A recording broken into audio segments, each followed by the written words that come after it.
Okay, so today's speaker is Professor Gautam Basu from Bose Institute. You probably need some introduction to the audience.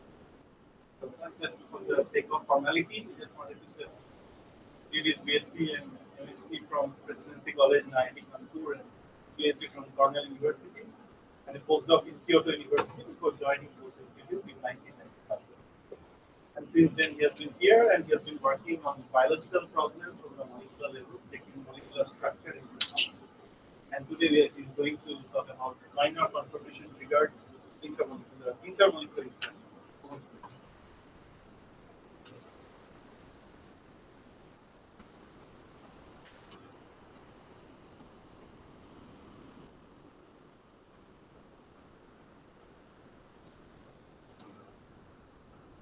Thank you very much for giving me this opportunity to give this lecture.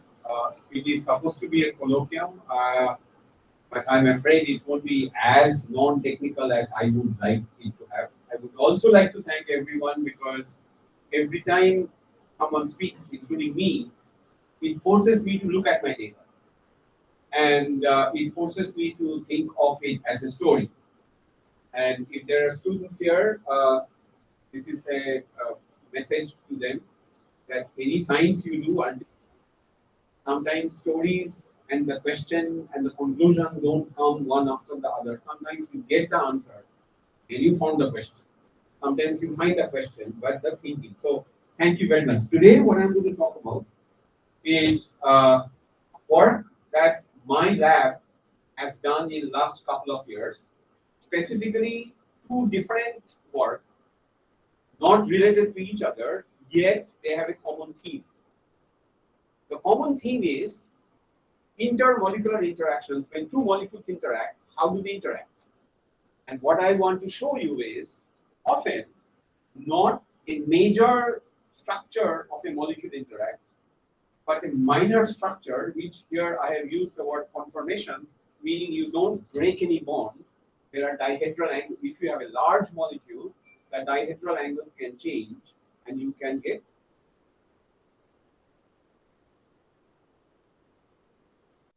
a unidimensional space, shape, or conformation. So there is a one single energy minimum. But there are many also assume multiple conformations, where one, the capital M, is much lower in free energy than others, like the small m. So there are, so this also can, so this is like an ensemble of conformations. And when a molecule becomes large, when they have multi-dimensional, like so many dihedral angles, you don't really expect a molecule to be, for example, hemoglobin. We all have hemoglobin in our blood. Hemoglobin is made up of 4 units called globin, alpha globin and beta globin. And if you look at the structure of hemoglobin in biochemistry book, you will see a beautiful static structure, which is bullshit. Because if hemoglobin was static, then it would not function. Remember, hemoglobin has to go and attach, oxygen needs to be attached at a place like our lungs where oxygen pressure is high. And when it goes to some other place where oxygen pressure is low, right now in my neck muscle, it has to release oxygen and then move. And the movement often does not happen creating ab initio conformations. Such conformations are already there as minor conformations. Okay. So, however, in presence of an interacting partner, an original small m may become a large m, and original large m may become small m. For example, upon intermolecular interaction, the energy surface changes. Now the small m becomes the large m, and the large m becomes small. This is the general theme. This is what you see in many interactions. So you have a square M, which is major conformation, a circular M, which is the minor conformation. The arrow shows that this is the major conformation. A receptor can come and bind. It binds the square major conformation. It translates that major square conformation into a circular major conformation. Or and this is really called induced fit. So it fits, and there a structural change is induced by the binding site and it changes. On the other hand, a receptor can come and bind the minor one directly. So until the minor circular form is formed, this binding cannot happen, and this is called conformational selection.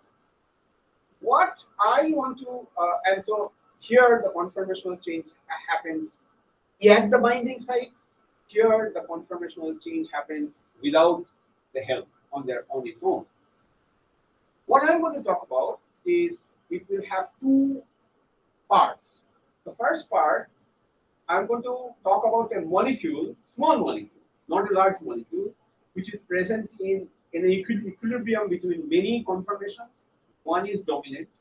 This molecule has a special property. It can bind DNA. It's known. It can actually bind DNA. This is DNA. When it binds, what happens is not the square one, but a circular one binds. So what happens is the DNA binding conformation is not that this this shape, but a circular shape, and that becomes dominant. I'll tell you how we found it and why is it important. The other is I'm going to talk about a protein which is present in two conformations. It doesn't matter. This is some cartoon right now. And as you see, this is a dominant conformation because the arrow is much larger. This is a minor conformation. This protein is known to be phosphorylated, meaning a residue here of serine, a phosphate group can be added to it. And once the phosphate group is added, the property of the protein drastically changes. Phosphorylation is a major post-translational modification that is used in our body and many biological systems for control beyond genetics. This is called epigenetics. So this is not, you cannot just look at the genes and understand. You have to know a little bit more than that. Okay. So upon phosphorylation, we will show that only the minor conformation gets phosphorylated. And then, so in both cases, what you see is not the major, but a minor conformation, only the minor conformation. So in both cases, it's a minor conformation that plays a role. And remember, if you look at this population, you will not experimentally or from a computational viewpoint, it is not very easy to identify minor conformations. It depends. For example, if you are doing spectroscopy, the spectroscopy depends upon the energy gap. So, so to begin with, you have excited states and ground state, and if you have many populations, it's not so easy to identify minor populations.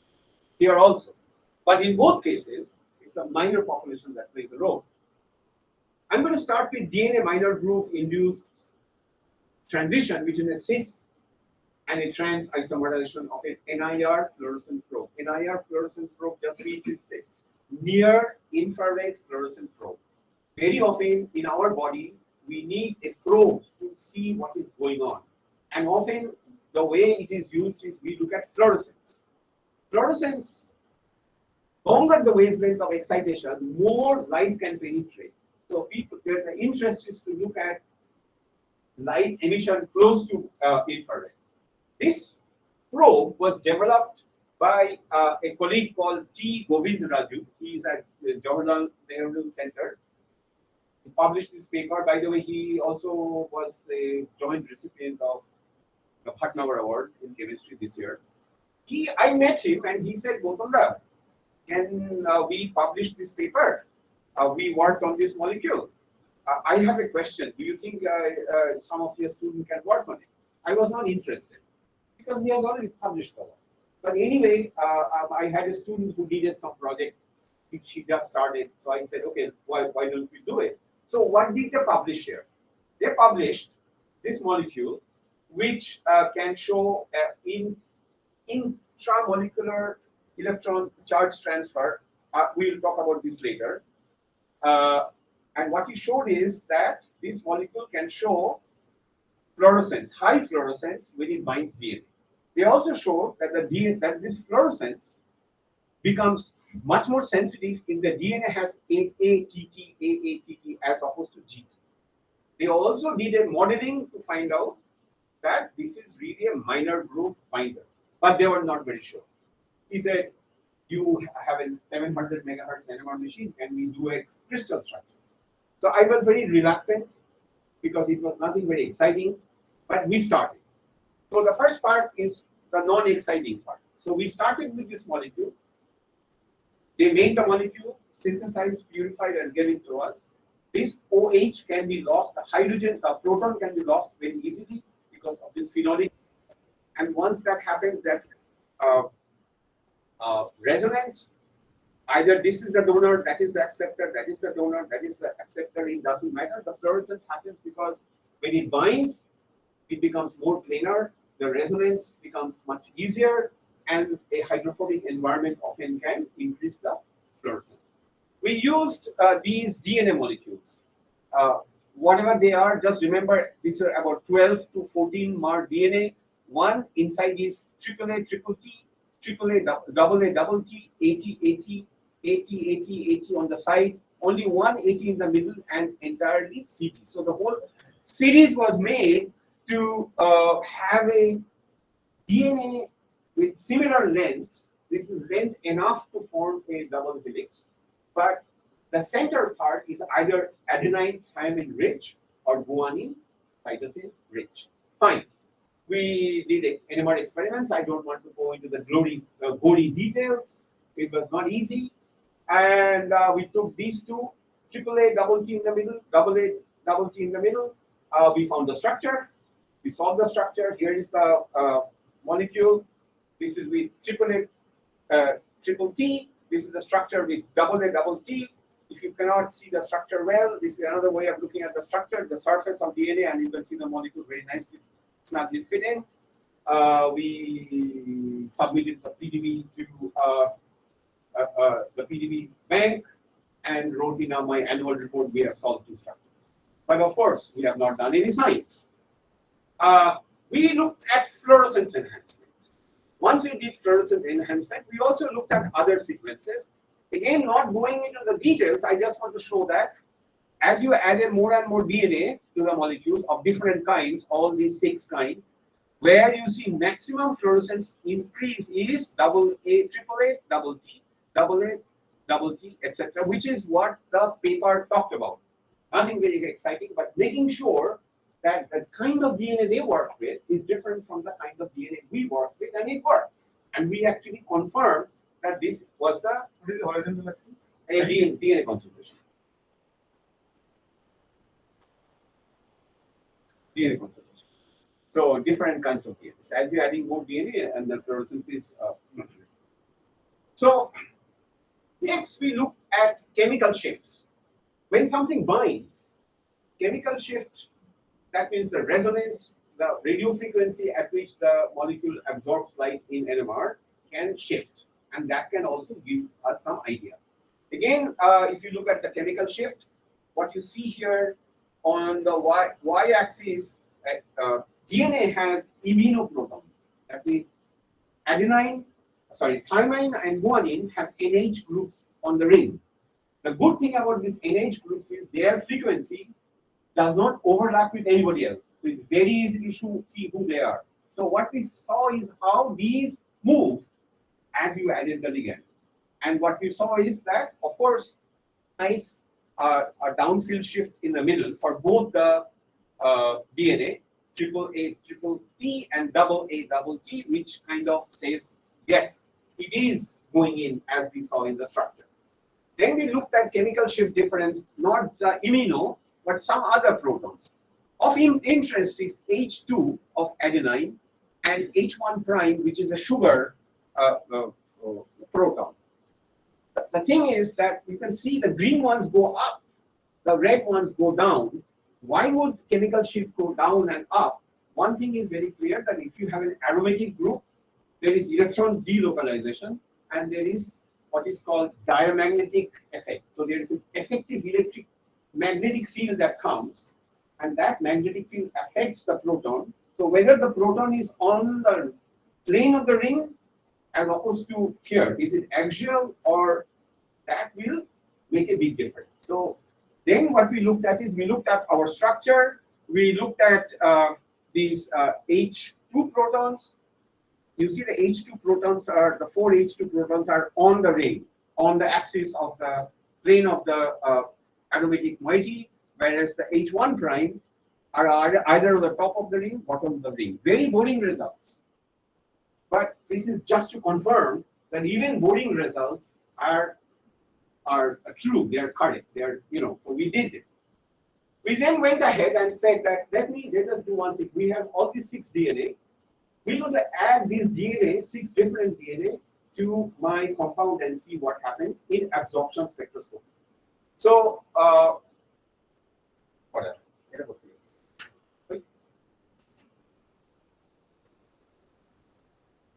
Oh, I am missing something. I don't know what happened. Sorry, this should have been there. Okay. So I did absorption spectroscopy. Again, don't go into the details. The red one is my compound. The blue one is what I see as I add my DNA. This is for AAA, triple T. So here I have large number of spectrum. We did what is called a convex, it's like a singular value decomposition. Basically, you're taking a large number of spectrum and you're asking, can I represent the same set by 2 or 3 basis vectors? So we always needed 3 basis vectors. And these are the 3 basis vectors. And if you try to see how these 3 basis vectors change as a function of DNA so that I can regenerate my original curve, you can see the first component, original component goes down, an intermediate comes up, which goes down, and then a final product comes up. So basically, without going into the details, DNA binding was complex. It needed an equilibrium intermediate. It is not just DNA is there, my drug is there, it is going on binding. I don't want to go into the details. We saw the same thing for AA, double T. For the rest, it became less important, but the main point of this is to show that we did a lot of experiments. The main conclusion is DNA binding is sequence specific. As I showed you, it is different at different sequence, and it is complex. We quickly went and did the same experiment, but not by absorption spectroscopy, but by NMR and fluorescence. Here is my molecule. Here is my molecule's NMR spectrum. You add DNA, you get different spectrum. You try to see how it changes, and what you see is a sigmoidal curve. Sigmoidal nature just means it is complex. Also, if it was a simple binding, then all of them should match in some way. So they all gave rise to different binding constants. It just means it's a heterogeneous binding. We did anisotropy, fluorescence anisotropy. You can see the AAA, TT, much bigger change. But anisotropy by itself cannot be translated into binding because the fluorescence is changing. So there is an equation, very clear equation, that if the fluorescence of the free and the bound states are different, you have to use this equation with the factor R. And if you do that, your original anisotropy becomes sigmoidal. So the conclusion is very simple. It is sequence specific, look at that, and it is complex. We did the reverse titration. We added our compound to DNA, and we looked at NMR and fluorescence. So here is my DNA. These are the immunoprotons. I add my compound, immunoprotons change, and if I look at the change actually can be fitted by a sigmoidal curve and a nice hyperbola. So again, without going into the details, it's getting complex. The binding is complex. I don't want to get into this. If I look at fluorescence anisotropy, again, it is sigmoidal to begin with. If you use that R factor, it becomes sigmoidal and it matches. The NMR here, which is this green, the yellow curve and this red curve, they matches. So the main conclusion is binding to DNA is complex. So what did we learn about QCY-DT DNA interaction? We learned that binding is at the minor groove, which is a very boring result. We learned that binding is sequence specific. It is very boring result. Already they showed it. It showed that it is complex. It's no big deal. So many interactions are complex. Are we saying something new? That's the idea. So we went ahead with it. What we did is we looked at kinetics and we found out that the binding is slow. So here is the ITC result. And if you look at the ITC result, uh, what you will see, by the way, I missed one slide. That was the right slide. I just want to go to that. Sorry.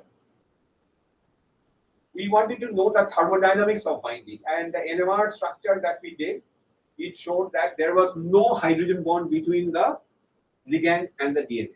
We did ITC, which is a isothermal titration calorimetry. Don't want to go into the detail, but we found out that entropy opposed the reaction, enthalpy favored the reaction. So it's an entropy-driven reaction, which is not very unusual because in minor group, there is a narrow groove where water molecules are bound tightly. So anybody going in, those tightly unhappy, stuck water molecules can get released, and that drives binding. Okay, that was one point.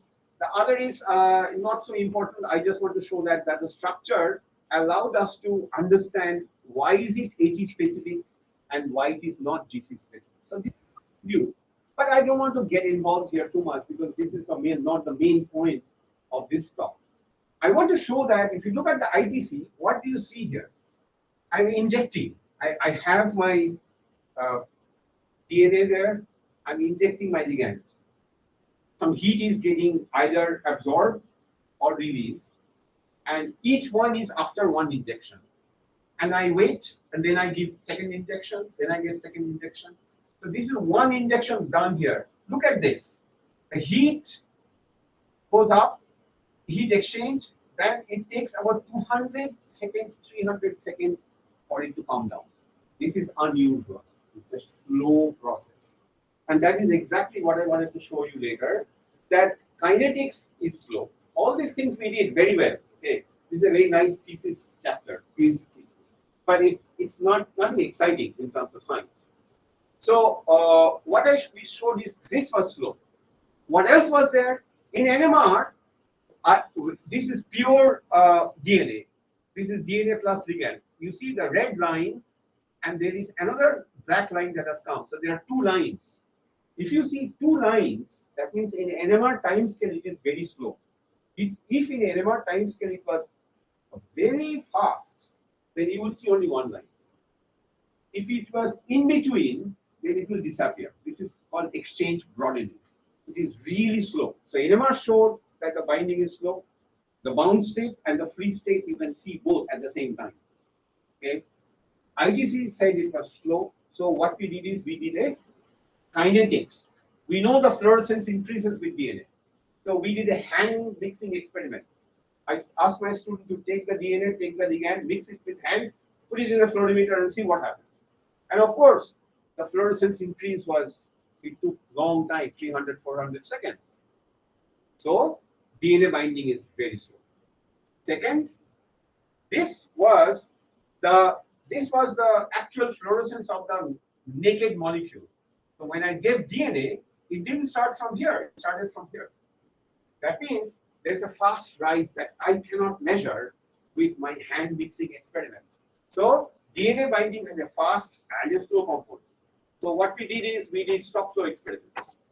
And with the stop flow experiments, you can see there is a very fast rise here and there is a slow rise there. The dissociation was also slow. And what it means is, in a very simple way, you have DNA, you have your ligand, there's an intermediate, there are 4 rate constants. And under what is called pseudo unimolecular assumption, which is you increase one component over the other, you can actually write down the fast and the slow components, and you can actually figure out the kinetics. I don't want to get into the details. So what I have now is kinetics of QC by dt binding to double-stranded DNA. We have the model. Under pseudomolecular conditions, I have equations. All I need to do is measure the fast and the slow rate constant as a function of DNA. So this work was done.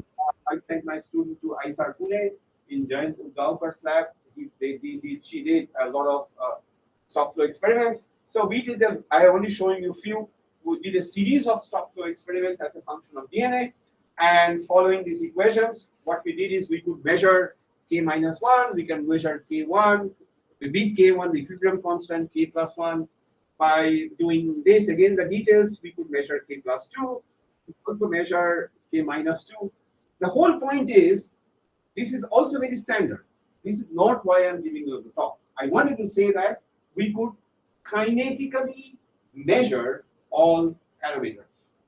But we could characterize the kinetic parameters associated with QCY binding, but it's no big deal. Nothing new. This is a technique. I'm becoming like a technician. I'm just using techniques and finding numbers. Then, if you think about it, think about it. The NMR showed my ligand bound at the DNA minor group. We also know minor group binding is typically very fast, almost approaching diffusion limited rate constant.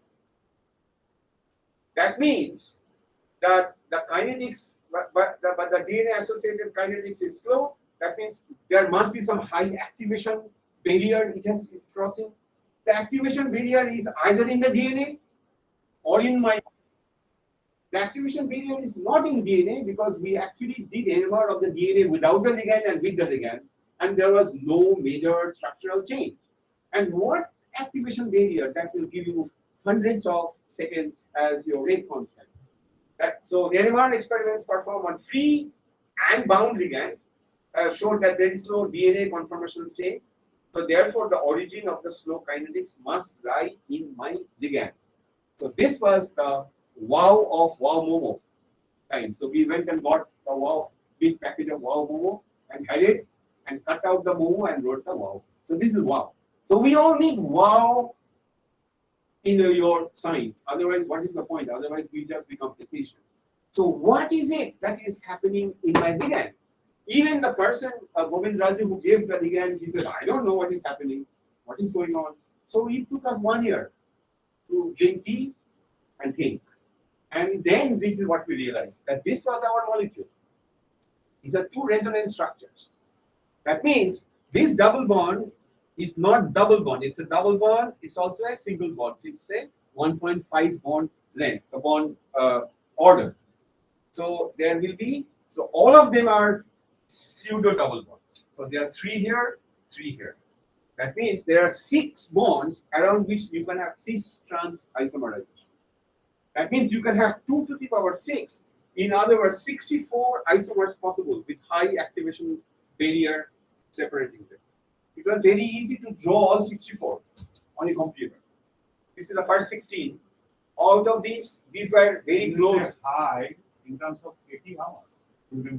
Look at the data. Yeah, you have to break the double. High you are telling after doing this. Not before. No, before. Before doing experiments, we know there is a high barrier. Now we are doing the molecule. That's what I mean. High barrier. What was high? High means just like I would say. I'll tell you, about 20 kilocalorie per mole. This is typically cis-trans isomerization peptide, which is also 1.5 bond order. So about 15-20 kilocalorie per mole will give rise to 80-100 the tau. So these were excluded because they were clear. Even doing a calculation, we could see they are too close. Next 16, these are excluded. Next 16, these were excluded. Next 16, I actually excluded the picture, sorry. Ultimately, out of the 64, we realized these are the 16 that are energetically possible.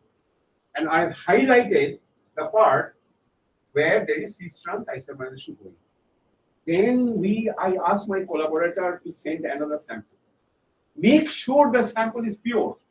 We did the NMR because if it is really slow, I should be able to see them. We did the NMR again, and we saw H19, which is right here. There is a peak very clearly beside it. It will not go even if I purify. It's a slowly interconverting isomer, and that was about 16%. So that was great. My collaborator was saying, please publish, my student has to get his PhD. My student is saying, Gautam, are you crazy? When will you publish the paper? So don't push your advisor. If you're a PhD student, push your advisor. But what I'm saying is, it's a very difficult call. Do you publish something very boring and standard, or do you wait for something exciting? Because you never know if an excitement will come again or come or not. But anyway, this is what we did. There was no way I could differentiate them in NMR here. We needed to do high quality quantum mechanical calculations. My student was not up to it. I was the dean and I was the chairman of the department. I had no time for getting involved. So we got this guy called Arul Murugan, and Shuman tells me right now he's in where? Indraprastha Institute of Technology, Delhi. I knew him because he did his PhD from IST Bangalore. And he was in Sweden then. So I told Arul. Arul said, sure, Gautam, I will do it. And the best thing is he understood my problem. So he did that DFT calculations. And what he found out is of the 16, these were the relative energies. So 0 just means it's the lowest energy. Different basis set in solvent. The details I don't want to know. I'll tell you. But in summary, this is how it looks like. Here are my 16 isomers. This is the relative energy. If this is indeed the relative energy, what you can do is you can take the Boltzmann population through partition function, and then you can calculate the population, relative expected population. And this is the expected population. I3 should be 75%, I4 should be 15%, I8 should be 5%, and stuff like that. Fine. How does it match with our NMR? Because the most interesting thing is I3, which happened to be the most probable isomer, is not the DNA bound conformer. The DNA bound conformer was I30. So that itself told us that DNA bound and DNA free are two different conformations. I wanted to compare this with my NMR data, and as I told you before, in my molecule, this is H, 19.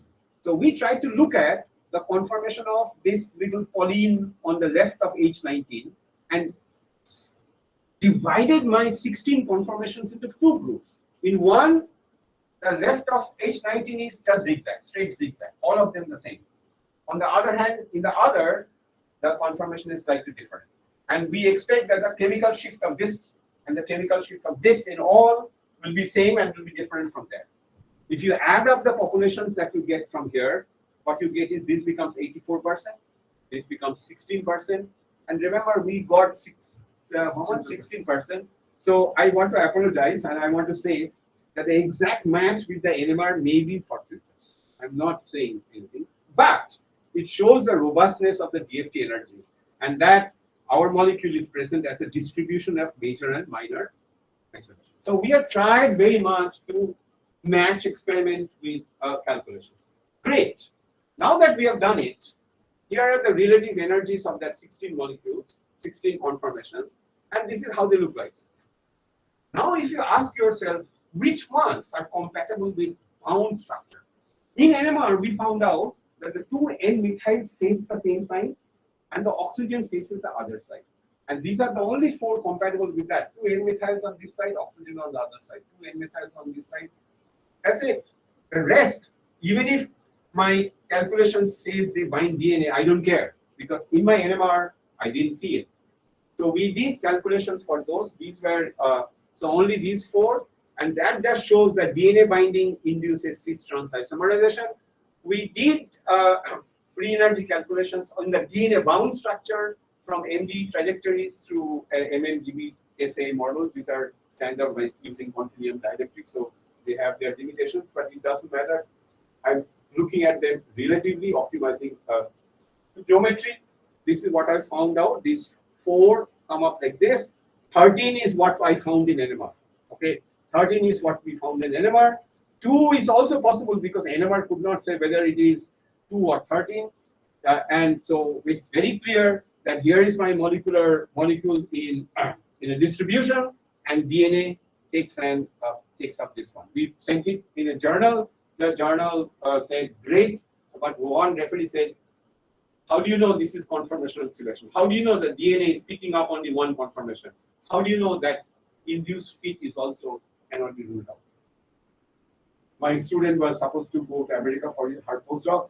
We had a fight, so she had to do more calculations.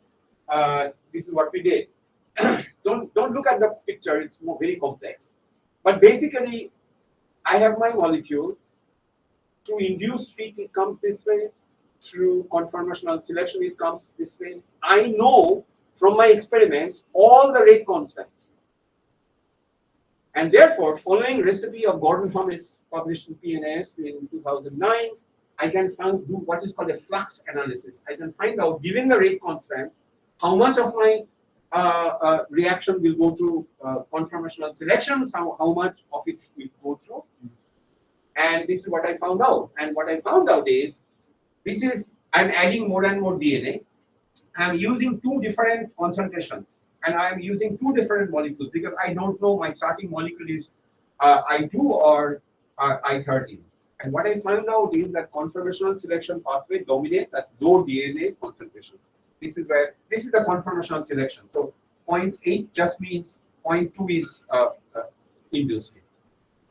Again, I don't want to get in the details here. This is not the point. Just to show you that real life both can happen. And because these are bimolecular reactions, it depends upon the concentration of the reactant.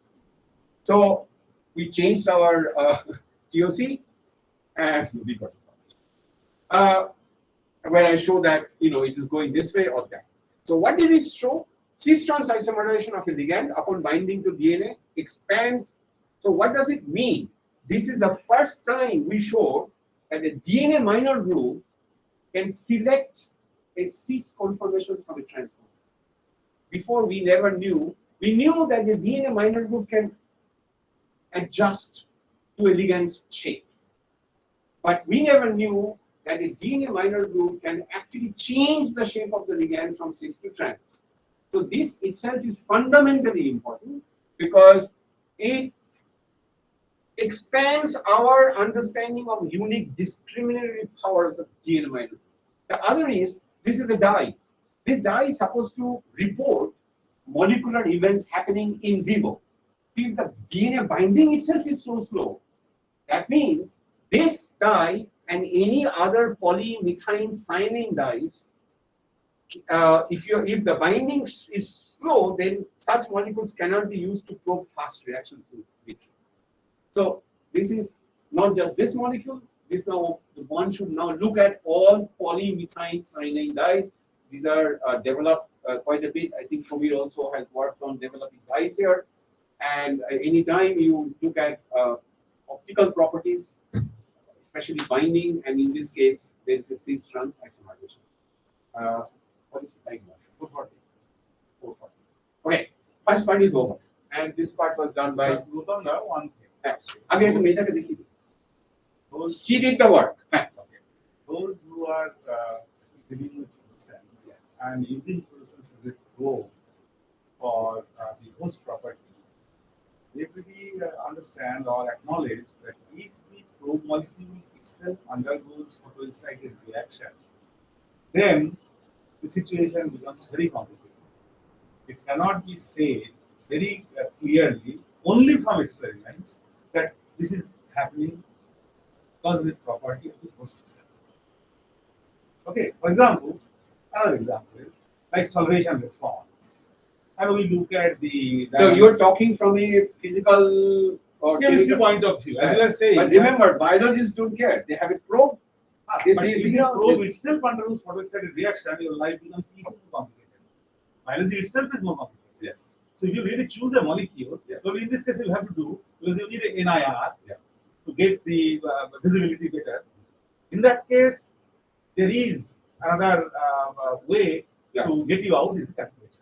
Is the calculation. That will be DFT and NMR, and then you are really trying to find out what are the conformations which are essentially giving you the major signal. That's what I say. Sure. And so this will help in understanding how this one works. Right. You have a question. Should not be too hard. Yes. Because my student has left. I'm Because sorry, I'm she's not- having a great time in America. She will not be able to answer. Yeah, So I mean, I'm not expert in the No, field, no. I'm just guessing some of the things. please. Yeah. So you're saying the dynamics and the proof is the active atoms. Basically, I assume that the potential surface is very disordered, disordered in the sense of very irregular, right?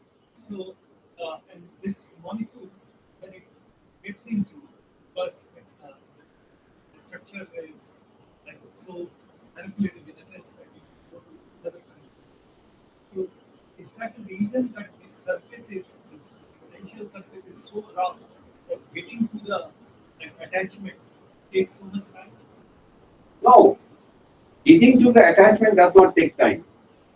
Remember, I showed you my fluorescence data kinetics. It had two components. One was going up very fast. Other was going up very slow. So when I say slow, I am dealing with the slow part. So the molecule may have gone in very quickly and already shown some fluorescence enhancement. But now it is undergoing a cis-trans isomerization. It's like, I marry my girlfriend, then she becomes my wife. And it takes time for me to understand there's a difference between wife and husband. Are you married? No. What I mean to say is that the binding is not slow, binding is fast. But getting into the final perfect orientation, that takes time. And because that requires a cis-trans isomerization, so the DNA is ready to move very quickly. But the ligand is not, because it has to break its double bond. Or I mean, rearrange their Yeah. structure. So one more question related to don't forget there's another part. Yes. That's secondly. That's why because you're going to tell what I so in this like switching the bonds are like rearranged. Is there an optical gap also? Optical gap meaning what? Optical so when drops in the spectrum, like yeah, drops in the spectrum should be changed. But when you rearrange the bond, Yeah, I'm sure there will be some difference in some spectra, but the populations are so small. We have a major peak, right? So when it shifts, uh, see, there are 16 conformations, and there will be shifts, but the shift may not be. So the best way to understand whether there is a change in spectrum is to do quantum mechanical calculations to find out the absorption spectrum. And if the absorption spectra are really different, then only you can probably see it in a spectrophotometer. with the structure, spectrum, Are you a computational chemist? sort of. You should do it. Okay. But there may be subtle differences or major differences. Major differences can be seen in fact. So in the UV we saw different changes, but that change happened because of cis-trans isomerization. I mean, we did not do. Sorry, my student left, so I asked her to do time-dependent UV, the spectrum, because it is so slow. You can actually see the spectrum move. But That you transient absorption. yeah, transient. But students with PhD and somehow I became old, so I retired. I left. But it doesn't matter. Anybody can take it up. But the question is very relevant. So she did the main work, Shudokina, and having fun. We published in biochemistry, and it was a very nice experience. We had great interaction with the referees. Uh, the next part of the talk is I will talk about the role of minor conformation of a protein called HIP A. HIP A is a bacterial toxin. What does that mean? It means here is HIP A bound with another protein called HIP B. This is called toxin antitoxin module. Many bacteria have such things. When the bacteria is under stress, for example, antibiotics, they open. So the toxin becomes active. What does the toxin do? The toxin goes and puts it phosphorylates a protein called GluRS. What does GluRS do? GluRS charges a specific amino acid glue to a tRNA. What does this tRNA do? It takes the glue and goes to ribosome and it makes protein synthesis. So if I disrupt glue, then GluRS, then the amino acid glue cannot go up here. If amino acid glue cannot go up here, the tRNA cannot carry the glue to protein synthesis. Protein synthesis will stop and the bacteria will go to sleep. So no matter how much antibiotics you give, bacteria will just will not care. This is called bacterial persistence. Okay, so it leads to this leads to temporary dormancy. So when the bacteria is not under stress, Hep A needs to be inactive. One way of being inactive is Hep A is bound to Hep B. It's called toxin antitoxin. There are different kinds of toxin antitoxin.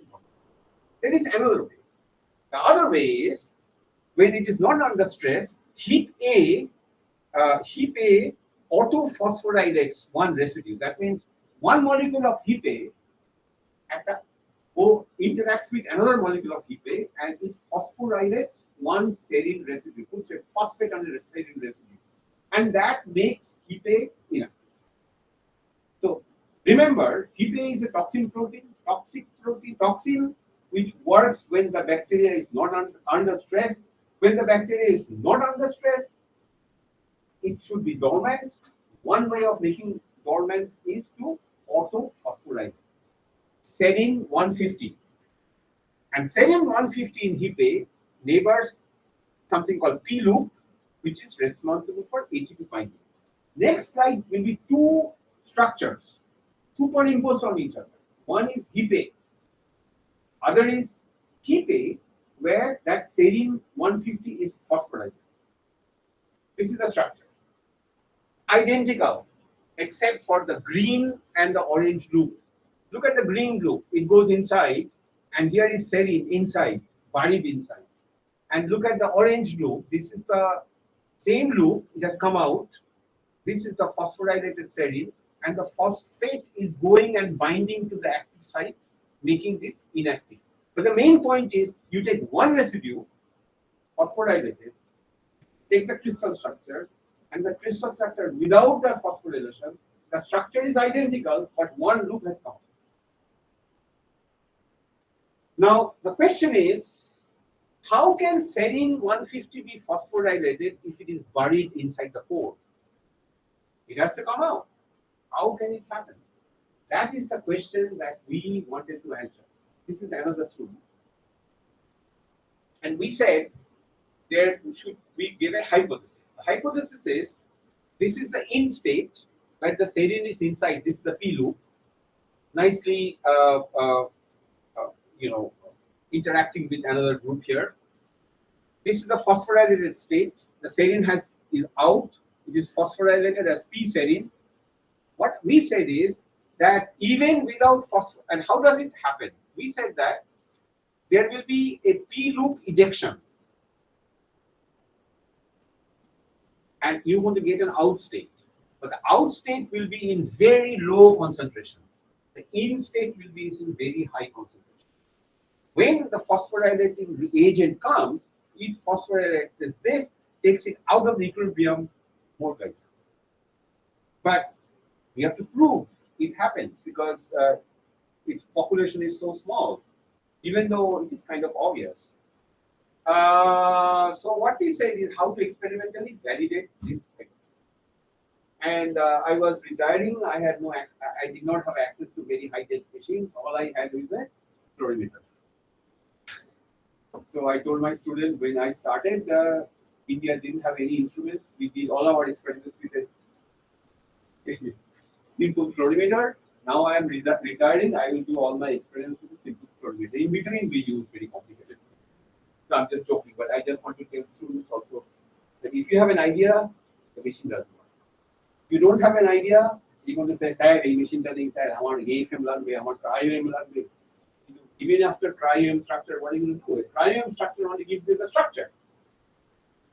Ultimately, you have to stare at the structure and think of the story. The story has to come here. Unfortunately, not just here, even in Western countries, technology has taken over so much that probably you will not get PhD students. There will be AI who will do PhD for you. So, intermediate states like molten globule can be detected by urea-induced unfolding steps. So, when, and this is to students here, when we interview students, the CV looks perfect. The student is very smart. He has got or she has got best grades, but the interview board needs to know who she is. So you know what you have to do? You have to pattern the student. You have to ask the student such difficult, weird question, and then the student will go off mark.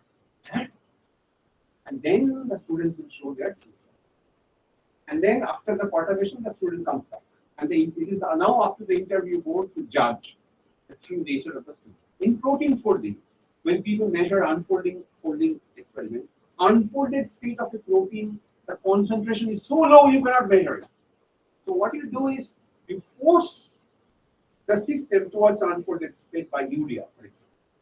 And then by standard equations, thermodynamics, you can figure out that if there was no urea, then how much of my unfolded state would have been.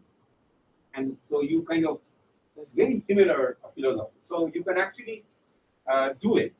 So the overall structure remains intact in the molten globule state, but a tertiary interactions becomes weak. So we said that this is my protein, no urea, dominant form. I add no urea, what will happen is this bond will become weaker, and once this becomes weaker, then this P loop ejection will be easier, and I am going to facilitate the P loop ejection. And I can actually measure this if it is there. This is the hypothesis. So that is going to happen. Whereas without urea, it was this that was made. That was idea. But remember, I am looking for a molten globule state. And why? Because I saw in the crystal structure, only the loop is coming. Okay.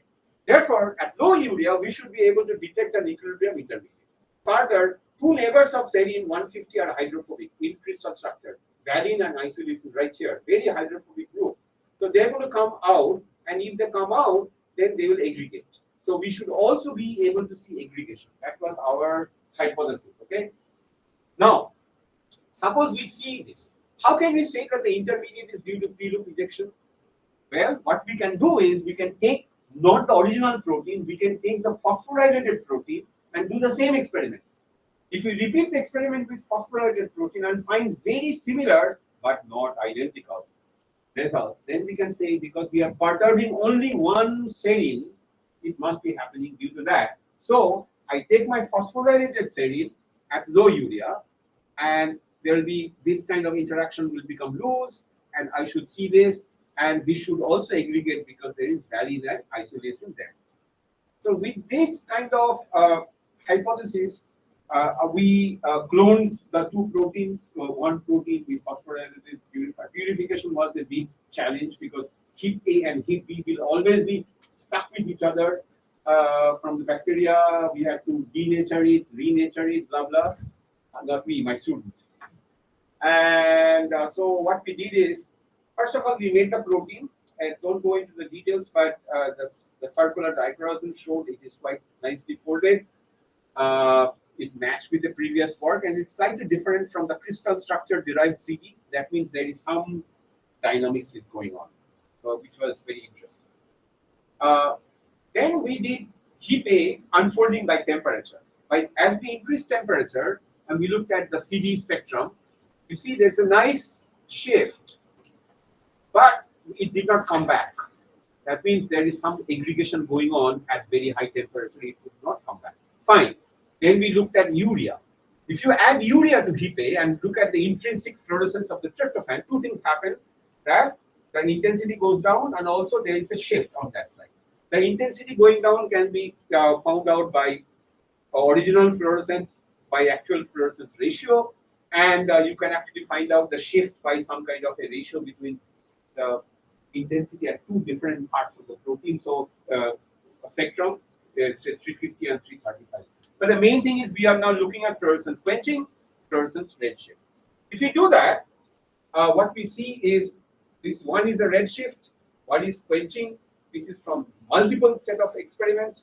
You can take the multiple set of experiments, you can average, and between, instead of going from different kind of scales, you can go from 0 to 1. 1 means unfolded, 0 means folded, whatever. So we'll take this data now, and we do what is called fitting of the data to standard two-state model.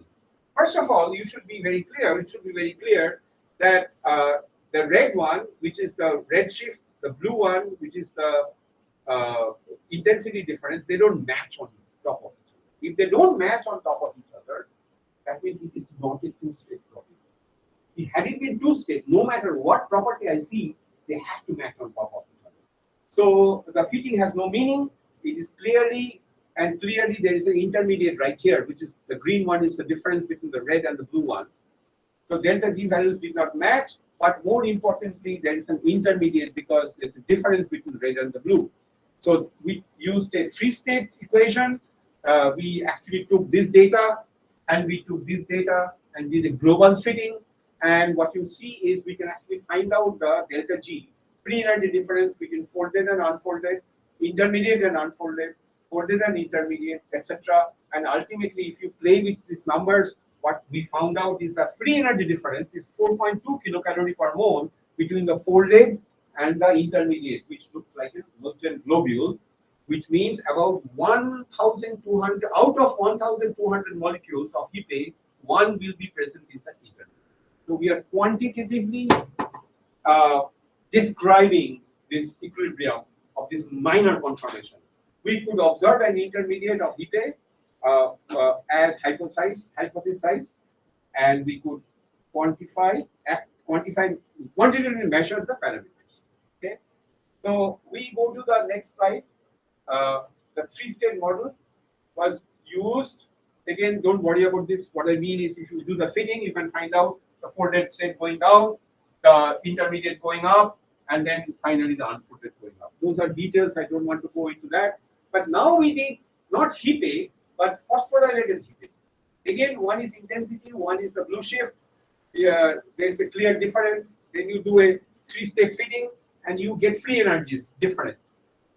You also get the intermediate and the folded and the unfolded. And if you compare the four, now what I do here is I compare Hepe and phosphorylated Hepe. What you see, both of them have the intermediate coming up at the same area, 4 molar urea, but the spread is different. It's slightly different. What we did now is we said, well, if that is the case, then how about overnight incubation? If I do my overnight incubation, anyway, it's not working, it doesn't matter. If you do overnight incubation, what happens? Why overnight incubation? এটা কি লালটা কি কাজ করছে না করছে? বলছি overnight incubation, why? Because if I do it for overnight, if there is aggregation, I'll see it. Not immediate. আশা আছে? আমরা ছোটবেলায় পাঁচ থেকে করতাম। হ্যাঁ, বলছি কি? So what you see is very interesting. Before you saw something like this, but in overnight incubation, right here, it looks like something else is happening. Something is riding on it. Okay, but this is exactly where we saw the intermediate. Same thing you see if you look at the this is the blue shift, this is the intensity shift. So now this is what you see. You can match the intermediate you got without incubation. This is what you see with incubation, and there is clearly some kind of aggregation is going on. I just want to go quickly to the next one to show that then we actually measured the kinetics of aggregation. We looked at OD at 500 nanometer, which is just scattering, and we actually see this is aggregation. This is fantastic. And could it be hump be an artifact of fluorescence detected unfolding? So we tried to do fluorescence as well as circular dichroism, they match. So the hump is there. We see a hump. We see a hump. When there is, we do overnight incubation and we show that it is aggregation. Then what we did is we did phosphorylated Hepe overnight incubation. We see the same thing. We say how? We say right how? Of course, what you see is that data is very noisy. The data is noisy because overnight incubation, once there is aggregation, the state is not very well defined. It can become very broad state, but it's very clear what is happening here and what is happening here is not what is happening. There is a large number of and so this is the overall slide. This is heap A and phosphorylated heap A unfolding by urea with and without overnight incubation. This is heap A and phosphorylated heap A without incubation. This is with incubation. You can see both have humps, but they don't come exactly at the same time. This is using intensity. The same graph now using the blue shift. Of course, this data has a problem because we have to repeat this to this. This is not exactly how it is happening, but you can see very similar. So what we have done is we have shown our hypothesis. So we can basically say that I have a folded state, I have an intermediate state, I have an unfolded state. The folded state is heap A, as I showed you. The intermediate state is the p-loop ejected state, and this is the energy difference. We have measured the energy difference, 4.2 kilocalorie per mole. That is the p-loop ejected state, and this unfolded state basically, and that is 4.9. And for phosphorylated heap A, remember these two are not the same, slightly different. So there should be a separate reaction coordinate for that. But anyway, that energy difference is 2.3 and that is 3.2. So this is the summary of what we have done, but there are few points.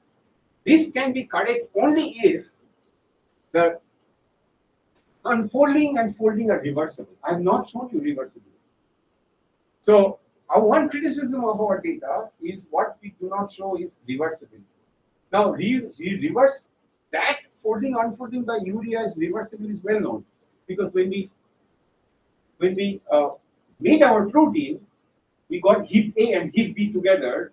Urea unfolded it, separated it, and refolded it. But that is not enough, because how do you know the folding pathway is the same, folding going and coming back? We could not do it because tendency of aggregate in the mid-range was a big problem. Okay, so we could not really do it. But what we can say is, given this uncertainty, we would like to point out that free energies reported here should be considered as only rough estimates matching the order of magnitude. But this order 4.2 is it consistent with other estimates? Interestingly, this is the crystal structure of serine. This is p-serine, phosphorylated serine. I showed you these two crystal structures. There is another crystal structure where the serine has been changed to alanine. And look what happens. When you do it to alanine, the entire loop disappears. You cannot see it in the crystal structure. That means that if you disrupt serine to, sorry, this should not be serine, this should be alanine. To alanine, what will happen is the entire loop goes outside. Okay, what does it mean? It means that in this structure where I have serine, if I look at the serine, if I change this oxygen to OH to hydrogen, what will happen? This hydrogen bond will break, that hydrogen bond will break, and what is this? This is a water molecule. If you break this hydrogen bond, this water will also go away. So this is can explain. And how much is the hydrogen bond? 2 kilocalories per mole. 3, 1, 4. So about two hydrogen bonds will break, and this is consistent with 4 kilocalorie per mole that we are talking about. So this is quickly calculation to justify what we have seen. One quick thing is to show that the two residues preceding and following serine was hydrophobic, and we did a analysis of a sequence of homologous proteins, and they are quite hydrophobic in nature. I'm getting close to it, close to my end. So this is what we kind of showed here. What are the conclusions? One is heap A is in equilibrium with the p-loop ejected state even without phosphorylation. 1 out of 1,200. It's an experimental, I would not say direct evidence, but strongly supports it. This provides an experimental support for a mechanism of autophosphorylation. This probably is a general model operating in many other proteins where phosphorylation occurs. And Shumon may be interested in this. And we looked at literature and we found out quite a number of groups have actually done computational work. One example being a paper that came out in 2020 in Biophysical Journal. And in fact, the Biophysical Journal paper that I show here, there is a tyrosine here that has come out. This is a transient structure, we can see. And the work was so interesting that there was a tale of two tyrosines. So this is like in Biophysical Journal, they highlight some interesting work. So it just shows that this is an interesting topic. The same group who published this paper in 2020 published another paper in 2022 in Biophysical Journal, where you can see transient exposure of a group coming out, and this is the one that gets phosphorylated, and nobody knew how it gets phosphorylated. In IIT Madras, there is this person, Athi Naganathan, and I just saw that Athi's group also published a paper where they looked at equilibrium fluctuations. You can see conformational ensemble and phosphorylation competent state is right here, not here. So what I want to say is that what I've shown here is not just specific to this protein. This probably is a very general mechanism, and it just shows how minor conformations can be very important when there is protein-protein interaction. This work was done by Bhavna Pandey. I have not written a paper yet, but this could be a title of the paper. Thank you.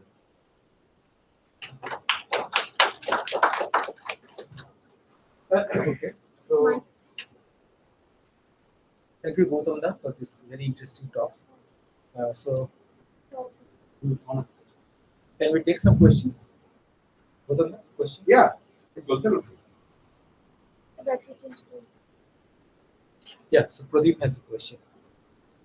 Hi. I have a question that in the molecule what you were showing in this part. first part, yeah. This one DP. I was always talking about. Can you use the mic? Yes. Then maybe everybody can hear. Shumon. Yeah.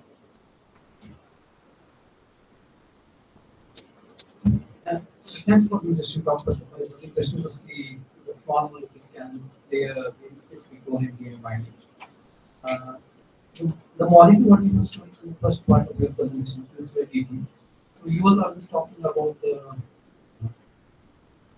tautomerization and moving from one to the other. Yeah. This trans-isomerization and Yeah. everything. But there are two other factors also present in the molecule. One, the molecule is a charged one. There is a quaternary nitrogen present in that molecule. The second, there is a methyl group which can some kind of hydrogen bond with the DNA. So how would you say that? How would you justify? No, one by one question.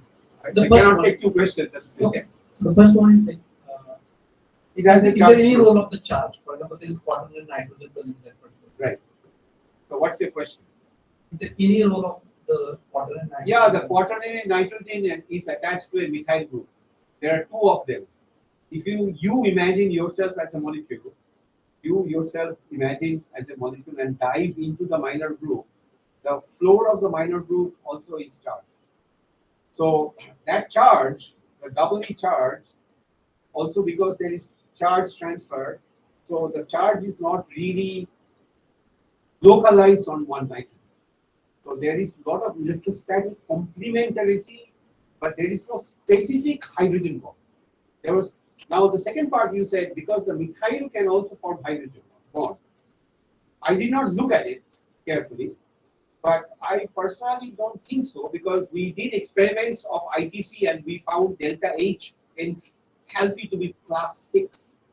So if there was strong energetic advantage to binding, it probably would have been reflected in the enthalpy because we measured the enthalpy and the entropy separately.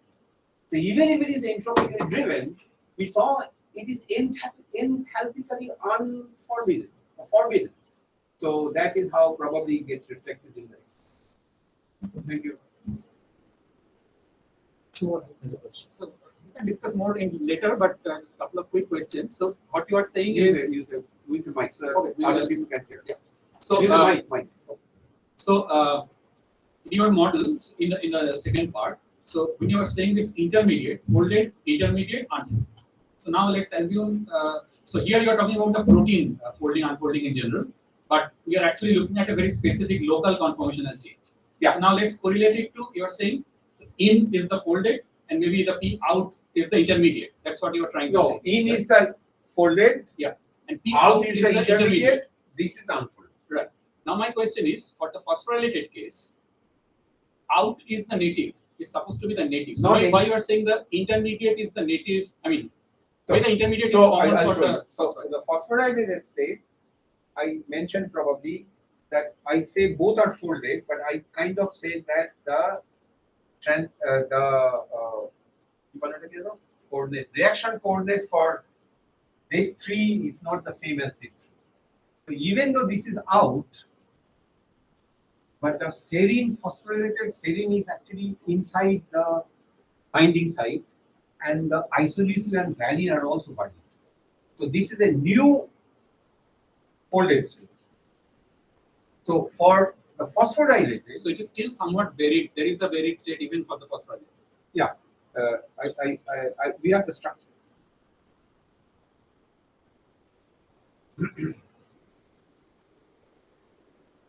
And we have calculations I don't want to show you. I haven't shown you here.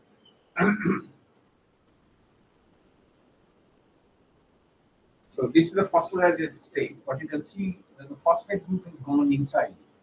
Actually, the phosphate group goes and inside the active site. That's why autophosphorylation makes Hepa inactive.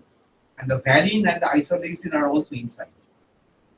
Whereas when this comes out, this will become. So that out state is the common state that you are talking about. That intermediate, the common intermediate that you are comparing, that could be the out for both of them. Right. So this one comes out, it gets phosphorylated, then it goes in there. So when I am unfolding the phosphorylated one, this one is coming out here. When I am unfolding this one also coming out. The one related question is, does the, since you said it's autophosphorylation, so another protein is coming and It has been shown that. So is the interaction playing a role in changing the conformation or not? So similar to induced heat kind of. Could be, but my feeling is that to do that, to really show that one has to do the protein folding, unfolding experiments as a function of concentration. I did not do it. I mean, I'm telling you a very beautiful story, but you know, it was a messy story for 2 years. And only it takes time. So we have just begun to understand, but my feelings, my students. No, it's a very interesting result. The result is very interesting. And the best part is I have not used any high-tech experiment. This is a fluorimeter. In Bashberia College, if you were a teacher, you had a fluorimeter, of course you needed the protein. And I could not have made the proteins if I was not in Bose Institute. So one good advantage of Bose Institute is I don't know molecular biology. I know the principles. I've never done it in my life. I did my PhD in chemical physics. But I could get a student who could make all these proteins. And it's also really important to have, see, many smart physical chemists end up doing stupid experiments in biology because they can only do experiments with materials they can buy from alternate. But it is also very important to have so collaborations don't happen so well here. So I was lucky in that sense that I could get that phosphor. See, autophosphorylation also very easy. You take this protein, you put ATP, you go home, wake up in the morning, come back, you have phosphorylation. Or something simple. I don't know. I'm a student. Yeah. But this is a very interesting system, and it has not been explored completely. And because, I mean, yeah. Any question?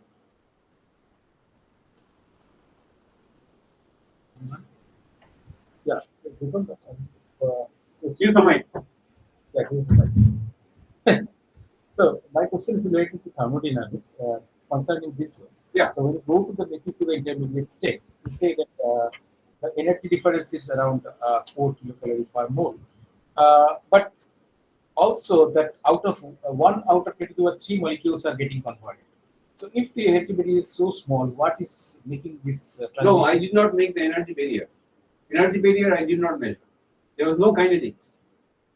So this, This going is from the pure negative, thermodynamics. Yeah. To find out, you see, if my student, if COVID was not here, if I had and my student have not lost 2 years, then I would have asked her to do when we did that. Remember when we did this experiment? Uh,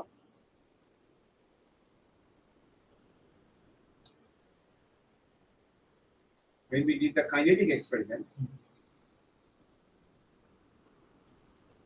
what we did is we measured OD at 500 nanometers. Okay. So we know it really, once you make the intermediate, it starts to aggregate. But this is in 300 minutes time scale.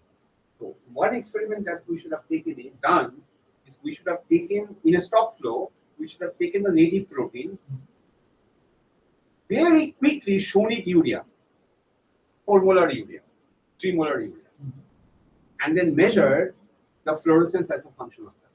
That would tell us how quickly the equilibrium is shifting from being majorly native to the intermediate state. That would tell me the energy barrier. We did not do that. okay, so it is you say that it's not likely that a, a negative state would go to this intermediate state because one out of the That 3 is- molecules That is are- thermodynamics. But I did not measure the barrier. no, but this thermodynamics, okay. So you say that there should be a bit barrier because of which No, it is no, not no, working. no. I did not measure the barrier. Yeah. So I have no idea whether there is barrier or no barrier or high barrier. All I know is I have all I have Yeah, done. because this 4.2 kilomolar is small. Yeah. So there should be a quick transformation. No, between no, them. no. That has nothing to do with quick. You see, cis and trans are only separated by 2 kilograms. But you have But you cannot change cis to trans. So what I'm saying is that's why I say that the barrier must be big enough. no. Barrier is not barrier. No, I don't agree with you. What I mean is I'll show you. We did not measure the barrier. So good, I can put it. You see, look at a peptide bond, cis peptide, trans peptide. The energy barrier is only 2 kilocalories per mole. But going from cis to trans can take enormous energy. Yes. On the other hand, So going to transition state needs more energy. transitions. Yes, that's why I'm saying that this. But here we did not study the transition state because we did not measure any kinetics. So I cannot really make any comment about the barrier. All these are equilibrium experiments. Sorry, I want to go to the first slide. And in this slide, this is like that. So what you see that this is a entropically driven process in which you have 12.7 kilocalorie per mole. And this entropy basically comes because your water is That's getting a undissolved. speculation. Yes, I didn't show it. A large number of minor group binders are shown to be entropy driven. And often, if you do the crystal structure, you will see water molecules bound in the minor group very nicely. So, and then they get released. And look into this. So this was your thermodynamics, and going to the kinetics, you see that there is a fast step and there is a slow step. No. Here also. No. Yeah. Oh, sorry. Yeah, here there are 2 steps. One is the fast step and which slow. That's correct. So what is this water release? In which step you are speculating this water release? I do not. Probably the first step. That is quick. Probably. Yeah. So the 2 steps I talked about is the molecule going on the DNA, Right. and then molecular doing cis strands. Now what? And in step doing the so, they are releasing. Probably when the molecule goes in, there is water release, and then the molecule has to fit in correct. Then there is cis strand. But of course, I did not measure. Ultimately, the slow step was seen both in NMR, in ITC, and also by fluorescence. But fluorescence clearly showed there are two distincts. So let me quick. Any more questions? Hey, Gautam, hello. Okay, Hello. there is a question. Hello. Hello, can you hear me? Yes, we can hear you. Okay. Is it possible to block some of those cis trans conformations? Like in the first, you showed that there are 64 possible conformations, right, available. Can you block some of those conformations, like in the particularly in the first cis or trans state? I think it should be possible, right? Yeah, the cis. Oh, you mean for the For the small probe, molecule that binds it? right? For the Huh? probe, for the probe, for the probe. Yeah. The only Yes, way to block them is to chemically modify the ligand right, such that bring in sterics. And for these dyes, actually, there are many different substitutions that people have worked on, the synthetic chemists. right, And I would say, yes, you can block some. And the best way of blocking it is by doing substitution. right. So maybe Is this Shubha? right, right, this is true. So yeah, Is it? yes, Hi. this is hello. So you can do some fantastic more work on these areas, like making these modified dyes, I guess. Yeah, thank you for listening. Yeah, yeah. Thank you. Yeah. So, any more question from the online viewers? Uh, if not, then let's thank both of them for this very exciting talk, and we can have tea out.